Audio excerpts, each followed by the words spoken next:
Assalamualaikum warahmatullahi wabarakatuh. Jumpa lagi kita dan channel saya.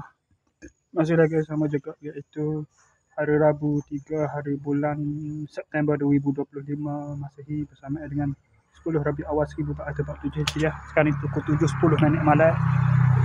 10 minit lagi masuk waktu maghrib. Berubah dah tarikh kepada ni, daripada 10 kepada 11 Rabiul Awal. Okey, hari ni birthday apa ni? Zenexu ni. Sebenarnya birthday Zenexu saya baru balik ke Sengadan. Okey, seperti biasa pukul 10.07 sekarang ni untuk video bahasa ni saya nak review, saya nak buat video dalam report kita untuk hari ni lah. Siang malam tadi awak ada buat video untuk tu saya terus balik ke rumah. Balik ke rumah tu tidur dalam pukul 3 3:30 malam. Juga lah lewat juga 3:30 malam. Bangun pada pukul 6.50 pagi, bangun mandi semai subuh.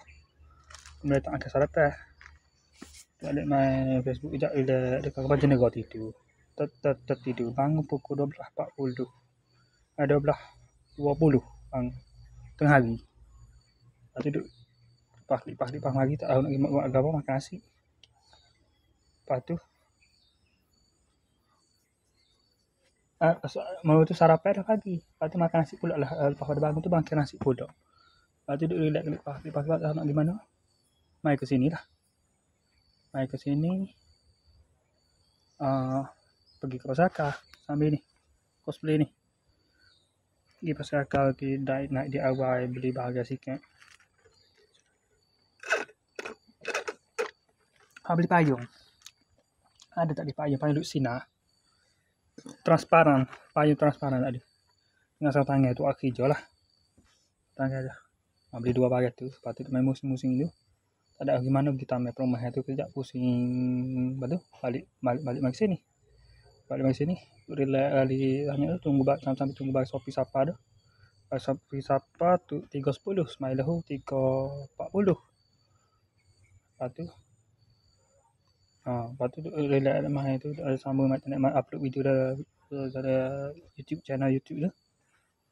Lepas tu duduk relax kejap tu. Asar masuk naik 4.14. Semaya asar pukul 5. Lepas tu klik rumah sekejap untuk pergi ambil bahagian tu, untuk bahasa tani esok juga pergi ke Pok Long. Lepas tu mai sini balik. Lepas tu buat video pula tadi. Selepas pada buat video tadi lah, video review bahagian siapa tu, terus pergi balik ke rumah kejap. Ambil bahagian 5 pada pukul 5 lebih, 5.30 tu. Lepas video tu dah ada video tadi pukul video berapa dia? 5.30 berapa tak ingat lah. Lepas tu dia ambil bahagian tu, klik. Nah terus di atas bahagian tu masih ni pula review pula. Ni buat review dia. Ambil cosplay pula lah. Maklum nak pergi Pasar Malam tu. Lepas tu terus pergi ke Pasar Malam. Lepas ke Pasar Malam tu, klik Pasar Malam tu. Terus klik ke rumah lalu lah. Lepas tu makan ni, beli bagai-bagai sikit lah. Makan ni, punya air nak makan ni. Lepas tu ada makan tu, baru teringat tak buat video lagi. Pukul 7.10 saat ni terus buat video ni. Okay, saya rasa sekadar itu saja untuk sesi video dari report kita untuk hari ini. InsyaAllah kita jumpa lagi pada sesi video penutup nanti. Assalamualaikum, jumpa lagi. Bye.